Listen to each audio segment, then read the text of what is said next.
함께 하나님의 말씀 같이 봉독하도록 하겠습니다. 예레미야서 28장 1절에서 11절까지의 말씀입니다. 예레미야서 28장 1절에서 11절까지의 말씀, 저와 여러분들이 한 절씩 교독하도록 하겠습니다.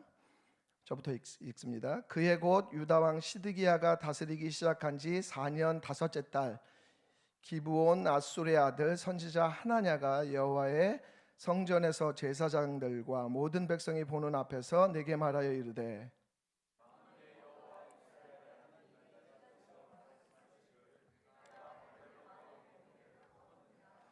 내가 바벨론의 왕 느부갓네살이 이곳에서 빼앗아 바벨론으로 옮겨간 여호와의 성전 모든 기구를 2년 안에 다시 이곳으로 되돌려 오리라.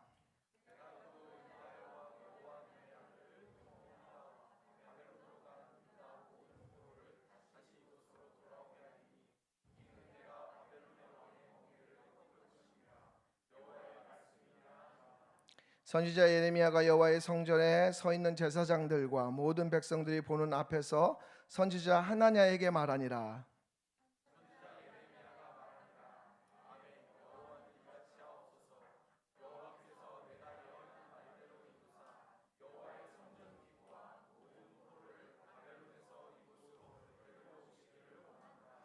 그러나 너는 내가 내 귀와 모든 백성의 귀에 이르는 이 말을 잘 들으라.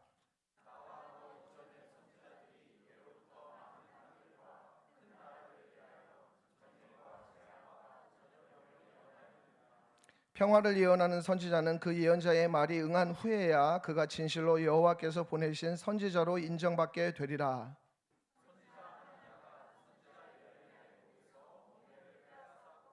모든 백성 앞에서 하나냐가 말하여 이르되, 여호와께서 이와 같이 말씀하시니라. 내가 2년 안에 모든 민족의 목에서 바벨론의 왕 느부갓네살의 멍에를 이와 같이 꺾어 버리리라 하셨느니라 하매 선지자 예레미야가 자기의 길을 가니라. 아멘. 지난 한 주도 무더위와 또 장마로 수고 많으셨습니다. 그분이 오셨습니다. 이제 3개월에 저도 이제 멍에를 벗고 자유함을 얻게 됐습니다. 물론 또 다른 멍에가 있겠지만, 또 목사님 건강한 모습으로 다시 뵙게 돼서 반갑고 참 감사했습니다. 어느덧 7월이 됐습니다. 지난 우리 5월과 6월이 이제 매일 성경 말씀으로 사도행전 말씀을 묵상했는데, 7월부터는 이제 예레미야서 말씀을 묵상합니다. 예레미야라니. 우리 저 윤서 이제 8월 둘째 주에 군대를 가는데 90일 통독을 하고 있거든요. 그래서 예레미야서 이제 얘기하니까 고개를 절레절레 흔들더라고요. 읽으면서 굉장히 힘들었다고 그렇게 얘기했습니다. 여러분, 예레미야서는 대예언서로 분류가 됩니다. 소예언서에 비해서 분량이 많기 때문에 뭐 신학적 우위라든지 아니면 어떤 다른 예언자보다 탁월해서라기보다도 분량이 많기 때문에 대예언서로 분류가 되고 있습니다. 제가 여기서 퀴즈를 하나 낼게요. 구약 성경에서 가장 분량이 많은 성경이 어딜까요? 시편이죠. 그죠? 우리 권사님 훌륭하십니다. 그 다음으로 분량이 많은 성경이 뭘까요? 어딜까요? 어딜까요? 예레미야 맞습니다. 훌륭하세요. 우리가 이사야서일 것 같잖아요. 왜냐면 이사야서가 66장이니까 장수도 가장 많기 때문에. 근데 분량으로 따지면은 예레미야서가 두 번째로 그렇게 많은 성경임을 보게 됩니다. 예레미야를 흔히 우리가 이제 눈물의 선지자라 그러잖아요. 예레미야를 눈물의 선지자라는 그런 어떤 부캐 별명을 가지고 있는데, 이게 이제 왜 예레미야서가 분량이 많을까 생각을 해보면 역시 감성이 뛰어난 사람들이 말이 많구나, 그런 것을 좀 생각해 볼 수가 있을 것 같아요. 눈물의 선지자이기 때문에 할 말이 많은 거죠. 그렇죠? 흔히 말해서 이 예레미야를 굉장히 인간적인 그러한 예언자라고 우리가 이제 얘기를 하고 있습니다. 그래서 예레미야 9장 1절 말씀을 보면 이런 말씀이 나와 있어요. 같이 한번 읽어볼까요? 읽겠습니다. 시작. 어찌하면 내 머리는 물이 되고 내 눈은 눈물의 근원이 됐고 죽임을 당한 딸 내 백성을 위하여 주야로 울리로다 있다라고 말씀하고 있어요. 그러니까 뭐 망해가는, 아니 어쩌면 망한 조국 이스라엘을 향한 깊은 탄식과 슬픔이 고스란히 배어 있는 그러한 말씀이라고 할 수가 있습니다. 이 예레미야서는 구체적인 어떠한 그 역사적 상황을 가지고 있기 때문에 그 맥락을 우리가 좀 살펴볼 필요가 있습니다. 그래서 예레미야서가 다른 예언서와 다른 몇 가지 이제 특징이 있는데, 그 첫 번째 특징은 뭐냐면, 예레미야는 심판을 선포하면서 또 심판이 이루어진 것을 지켜본 예언자예요. 대부분의 예언자들은 자기가 심판의 메시지를 하지만 그 심판의 그 현장을 목격하지는 않았어요. 그러니까 이사야서 같은 경우도 히스기야 왕이 될 때까지 선포한 이후에 100년 이후에 그가 말한 것들이 이제 그 일어나는 것들을 보게 되거든요. 호세아서도 마찬가지고, 호세아서도 북왕국 멸망에 대한 멸망이 있지만 그 이후에 벌어지는 것들을 보게 됩니다. 에스겔도 마찬가지고. 근데 이 예레미야만은 자기가 심판한 그 메시지와 함께 그 심판이 이루어진 것을 지켜보는 그러한 예언자였다라는 것이죠. 얼마나 괴로웠을까요? 얼마나 괴로웠을까요? 남유다가 붕괴되는 것, 남유다의 어떠한 그 무너지는 것들을 생생하게 경험했던 예언자가 바로 예레미야였다라는 것이죠. 그래서 그로 인해서 극심한 박해를 받았고, 또 마지막 그 인생의 10년 동안은 또 감옥에서 지내는 그러한 인생을 살았던 사람이 가장 괴로웠을 그러한 예언자가 바로 예레미야였다라는 것입니다. 그래서 이 다른 예언서와 달리 이 예레미야서 안에는 이 예언자의 내면의 그러한 어떤 감정과 생각들이 잘 드러나는 것들을 보게 됩니다. 하나도 행복하지 않고 막막한 그러한 내면이 바로 예레미야의 모습이었다라는 것입니다. 두 번째 특징은 뭐냐면, 저기 PPT에 나와 있는 대로 예레미야는 기적을 경험하지 않은 그러한 예언자였습니다. 그러니까 하나님께서 예레미야에게 말씀하셨다라는 그런 어떤 그런 말씀을 빼면 초자연적인 사건은 나타나지 않고 있어요. 그리고 예레미야 자신도 감옥에서 나오지도 않았죠. 이사야는 산헤립의 공경에서 벗어나기도 하고, 또 히스기야도 병에서 치유를 받았지만 예레미야에게는 기적이 없었고, 또 마지막까지 비참함만 남았던 그러한 예언자가 바로 예레미야였습니다. 고난을 온몸과 온몸으로 받았던 그러한 예언자가 예레미야인 것이죠. 그래서 예레미야서는 두 가지 메시지가 있습니다. 그가 선포한 말씀이 하나의 메시지였고, 또 그의 삶이 하나의 메시지였습니다. 예레미야서는 1장 1절을 이렇게 시작하고 있습니다. 함께 읽겠습니다. 시작. 베냐민 땅,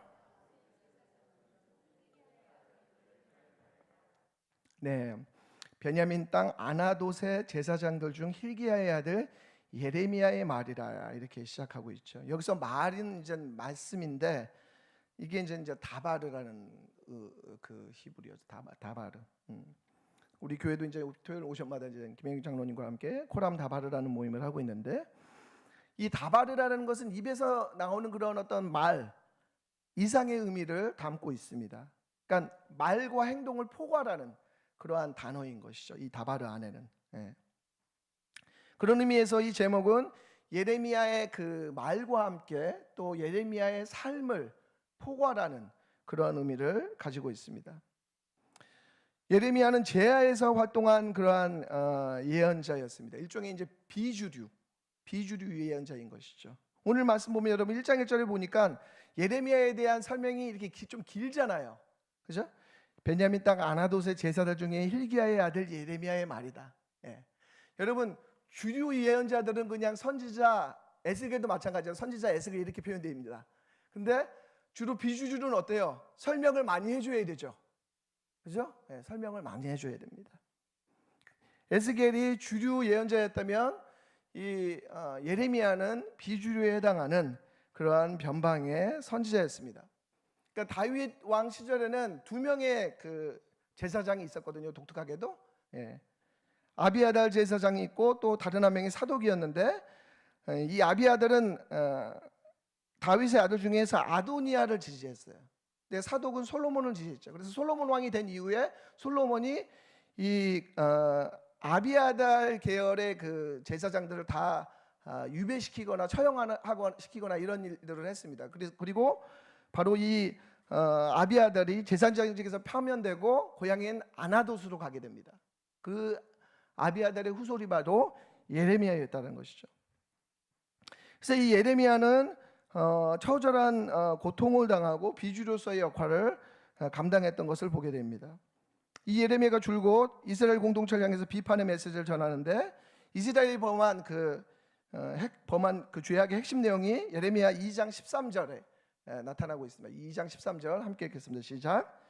내 백성이 두 가지 악을 행하였나니 곧 그들이 생수의 근원되는 나를 버린 것과 스스로 웅덩이를 판 것인데 그것은 그 물을 가두지 못할 터진 웅덩이들이니라 라고 말씀합니다.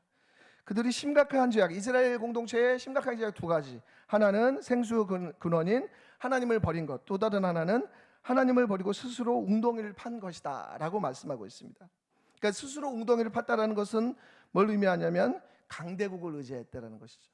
당시의 강대국들, 애굽과 또 아시리아를 의지하는 당시의 초강대국인 애굽과 아시리아를 그들의 어떤 군사적 또 정치적 도피처로 삼았던 이스라엘을 보게 됩니다.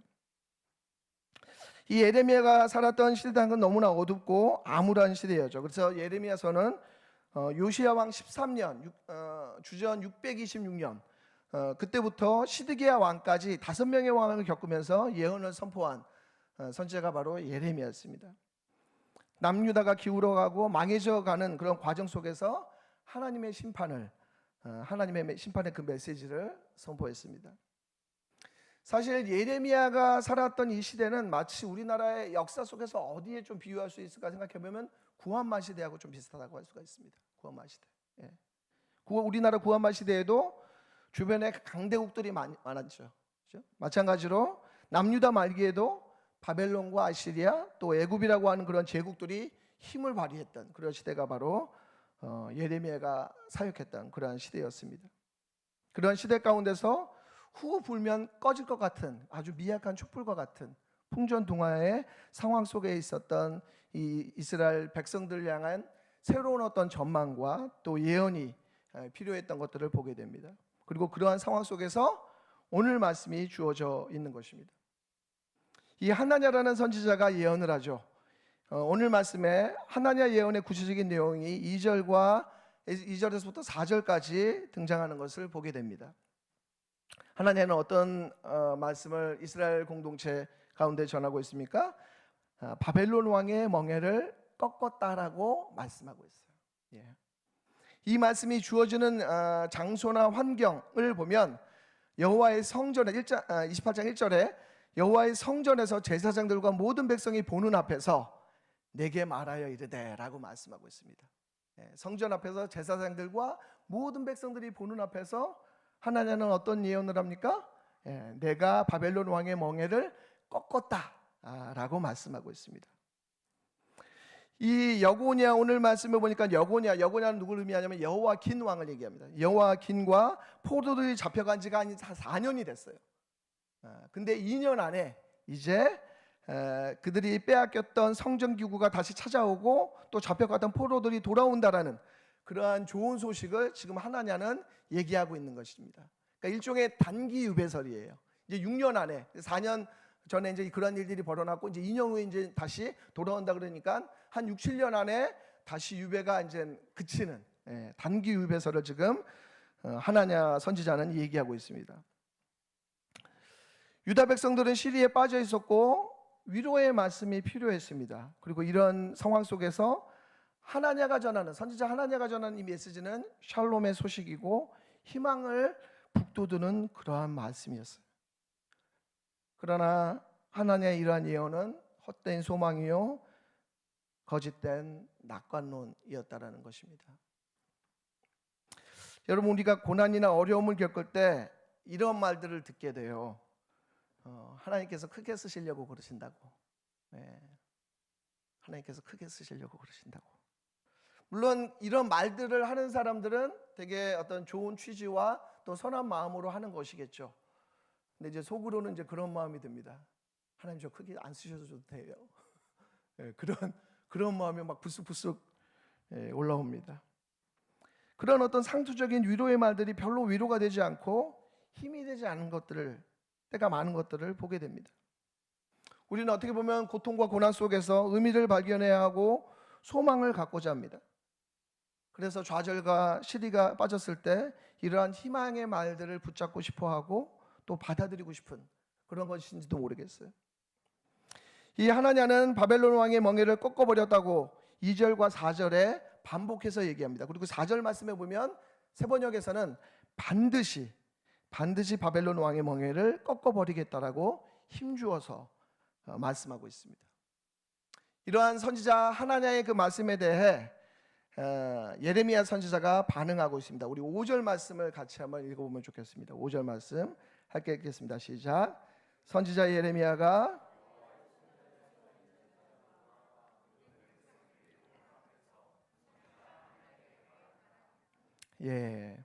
선지자 예레미야가 선지자 하나냐에게 말씀한다라고 말씀하고 있습니다. 선지자라는 단어가 반복되고 있죠. 약간 의도적인 장치라고 볼 수가 있습니다. 그러니까 한 사람은 구라쟁이 선지자고 한 사람은 참 선지자일 것입니다. 오늘 예레미야의 대답이 반응이 굉장히 인상적인데요. 이 하나냐가 정말 확신을 가지고 어떠한 하나님의 어떤 계시라는 확신을 가지고 반복해서 2년 안에 다시 유배가 그칠 것이다 라고 얘기하는 것에 대해서 선지자 예레미야가 6절 말씀에 보면 이렇게 반응하고 있습니다. 아멘. 여호와는 이같이 하옵소서. 여호와께서 내가 예언한 말대로 이루사 여호와의 성전기구와 모든 포로를 바벨론에서 이곳으로 되돌려 오시기를 원하노라 라고 말씀하고 있어요. 지금 선지자 예레미야는 선지자 하나냐에게 얘기하면서 그 말을 먼저는 공감합니다. 나도 그렇게 되기를 원한다. 아멘. 그렇게 되기를 원한다 라고 얘기하고 있어요. 하나님의 예언에 대해서 공감합니다. 성전이 회복되고 포로가 귀환되기를 예레미야 자신도, 예레미야 스스로도 간절히 원하는 바다 그렇게 얘기합니다. 그러나 예레미야는 차분하게 다시 이어서 얘기하죠. 예레미야 이전의 참 선지자들은 전쟁과 재앙과 전염병을 예언했고 구원과 평화를 얘기했던 예언자들은 다 거짓 선지자들이었다. 그렇게 얘기합니다. 그러니까 역사적인 근거를 쭉 얘기하면서 전쟁과 재앙과 전염병을 예언했던 사람들이 진짜 예언자였고, 그리고 평화를 얘기하고 샬롬을 얘기했던 그러한 선지자는 거짓 예언자다. 그렇게 얘기하고 있습니다. 그러니까 거짓과 참의 분별은 바로 이러한 차이 속에서 이루어진다라고 얘기하고 있어요. 여러분 신명기 18장 21절에서 28절에 그 내용이 나와 있는 것들을 보게 돼요. 같이 한번 읽어볼까요? 읽겠습니다. 시작. 내가 마음속으로 이르기를 그 말이 여호와께서 이르신 말씀인지 우리가 어떻게 알리려 하리라. 만일 선지자가 있어 여호와 이름으로 말한 일에 증언도 없고 성취함도 없으면 이는 여호와께서 말씀하신 것이 아니요 그 선지자가 제 마음대로 한 말이니 너는 그를 두려워하지 말지니라 라고 말씀합니다. 그러니까 이게 뭐 예언자 시대뿐만 아니라 이전의 이스라엘 역사 가운데서도 이제 참 예언자와 거짓 예언자가 빈번하게 등장했던 것을 보게 됩니다. 근데 참과 거짓 예언자의 분별은 뭐냐면 바로 증언과 성취에 있다라는 것이죠. 그 말씀이, 그 예언이 실제로 성취되고 이루어졌다면 그것은 참인 거고, 성취되지 않았으면 가짜라는 것입니다. 그런데 문제는 뭐냐면 이러한 증언과 성취가 시간이 오래 걸린다라는 거죠. 그리고 참 분별하기 어렵다라는 것입니다. 여러분 이스라엘 백성들의 입장에서 이 두 가지 예언을 들었다면 듣는 백성들의 마음이 어땠을까요? 이 전하는 선지자의 그 얘기는 다 뭐냐면 자기가 하나님으로부터 계시를 받았다라는 것이에요. 출처가 하나님을 강조합니다. 오늘 말씀에도 보면 이 하나냐도 어떻게 얘기하냐면 만군의 여호와께서 이같이 말씀하시되라고 얘기하고 있습니다. 여러분 당시에는 말씀이 없어요. 우리가 기록된 어떤 말씀도 없어요. 그죠? 그들이 받았다고 얘기해요. 하나님께서 주신 그런 말씀이라고, 계시라고 얘기합니다.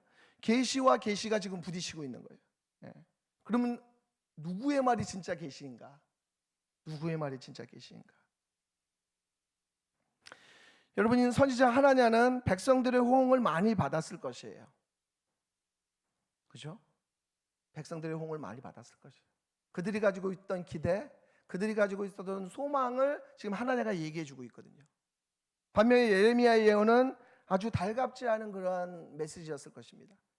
그것은 반민족적인 발언이었고 친바벨론적인, 마치 바벨론 앞잡이를 하는 친제국적인 그러한 메시지였습니다.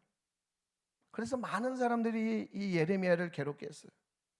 왜냐하면 굉장히 불편한 그러한 예언이었기 때문에 그렇습니다. 예레미야가 어떻게 얘기합니까?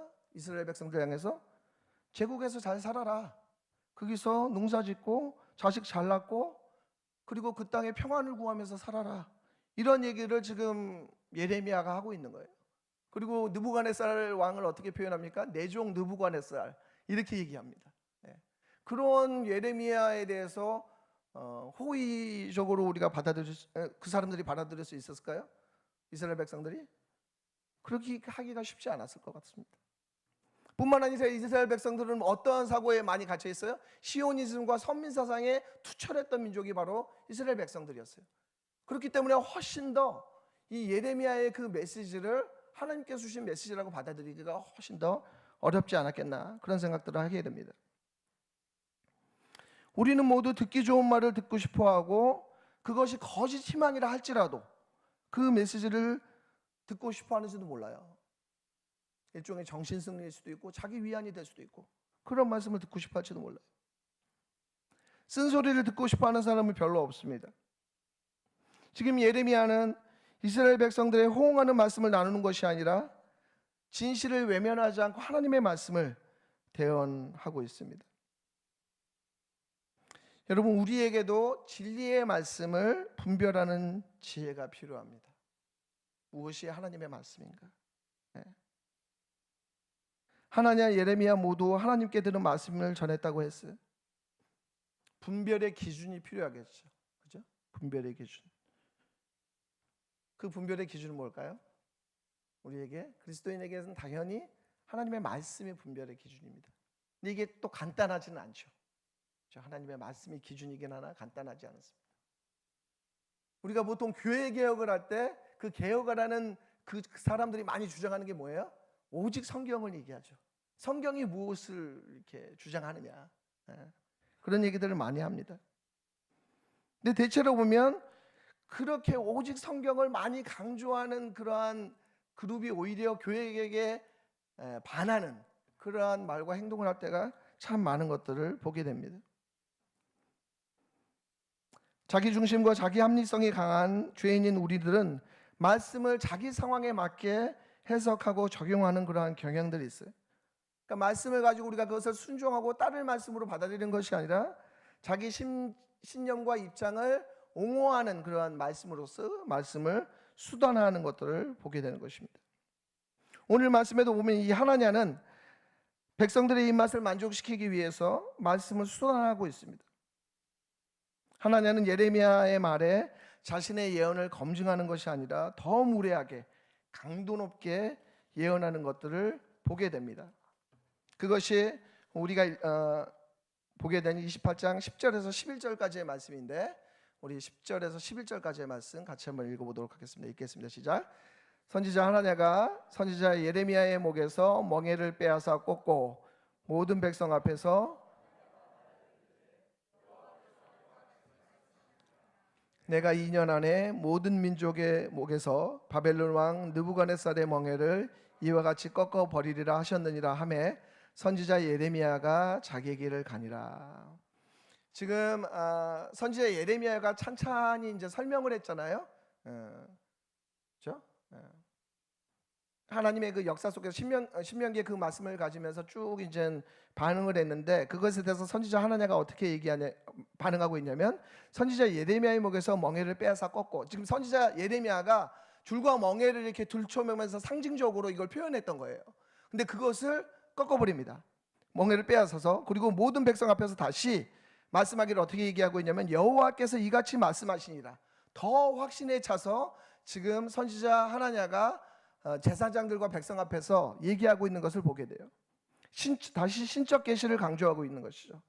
그러니까 지나친 확신의 위험성을 지금 선지자 하나냐는 보고 있어요. 그러니까 사실은 우리가 이것들을 보면 뭘 할 수 있냐면 지나치게 확신을 가지고 얘기하는 사람은 우리가 조심해야 됩니다. 그죠? 특별히 하나님의 이름을 가지고 와서 그걸 가지고 와서 하나님의 이름을 가지고 와서 어떠한 확신을 들이미는 그런 어떠한 사람들 사실 조심해야 되는데, 오늘 본문에 보면 선지자 하나냐가 그런 행동을 하고 있어요. 여호와께서 이와 같이 말씀하시니라 라고 말하고 있습니다. 그리고 이 하나냐의 거짓 예언에 예레미야는 더 이상 반응하지 않고, 오늘 말씀해 보니까 어떻게 얘기했다고요? 예레미야가 자기의 길을 갔다, 그렇게 기록하고 있습니다. 여러분, 우리 안에도 이러한 거짓된 낙관론이 있을 수 있습니다.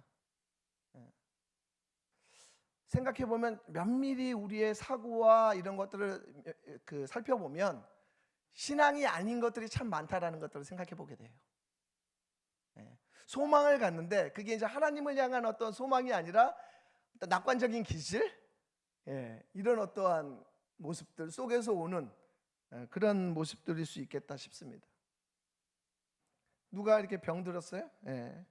근데 그 사람이 한순간에 회복될 것에 대한 기대, 또 가정 안에서 있는 오래 묵은 어려움들, 하나님 앞에 기도하면 한순간에 나을 것이다, 뭐 2년 안에 회복될 것이다, 뭐 그런 어떤 기대들, 그런 것들도 우리 가운데 있을 수 있는, 물론 하나님께서 이루어지길 원하죠. 우리도 어떤 면에서는 선지자 예레미야처럼 아멘 그렇게 되기를 원합니다. 그러나 그것이 하나님께서 주시지 않은 그런 낙관일 수 있다는 것입니다. 우리를 불편하게 하는 말씀이 더 복음에 가까운 말씀이지 않을까 생각해 보게 됩니다.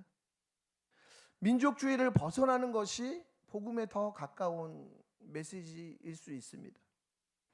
내 욕심과 욕망에서 벗어나는 것이 복음에 더 가까운 것일 수 있겠다 싶습니다. 우리에게 당장 위안과 위로를 주는 거짓된 낙관론이 아니라, 그것이 복음이 아니라 우리 죄를 회개로 이끌고 돌이키도록 이끄는 것이 진정한 복음이 아닐까라는 생각들을 해봅니다. 그런 면에서 승리주의와 번영신학은 거짓된 낙관론입니다. 예수님은 십자가를 회피하지 않았습니다. 고난을, 십자가를 건너뛰지 않았습니다. 그것이 바로 예수님께서 걸어가야 할 길이었기 때문에 그렇습니다. 불편하고 고통스럽고 비참한 길이 예수님의 소명의 길이었습니다. 그리고 그것이 진정한 구원의 길이고 진정한 평화의 길이었음을 아셨기 때문에 예수님은 그 십자가를 지셨습니다. 그런 면에서 예레미야는 예수님과 참 많이 닮아 있습니다. 그리고 이 예레미야는 오늘 말씀해 보니까 자기의 길을 갔다라고 말씀하고 있습니다. 물론 우리도 막연한 비관, 또 부정적인 어떤 불안을 멀리해야 하지만 당장의 달콤한 낙관들도 우리는 멀리해야 할 것입니다. 그리고 진실을 마주할 수 있는 분별의 지혜와 용기가 우리 가운데 필요할 것입니다. 미래에 대한 근거 없는 낙관을 버리고 하나님께로 돌이키는 삶, 하나님과 가까이 하는 삶, 그것이 무엇인지를 우리가 분별해 가면서 주님께 나아가는 이 기도의 시간, 또 이 밤이 되기를 간절히 소망합니다. 함께 우리 찬양하면서 또 기도의 자리로 나아가도록 하겠습니다.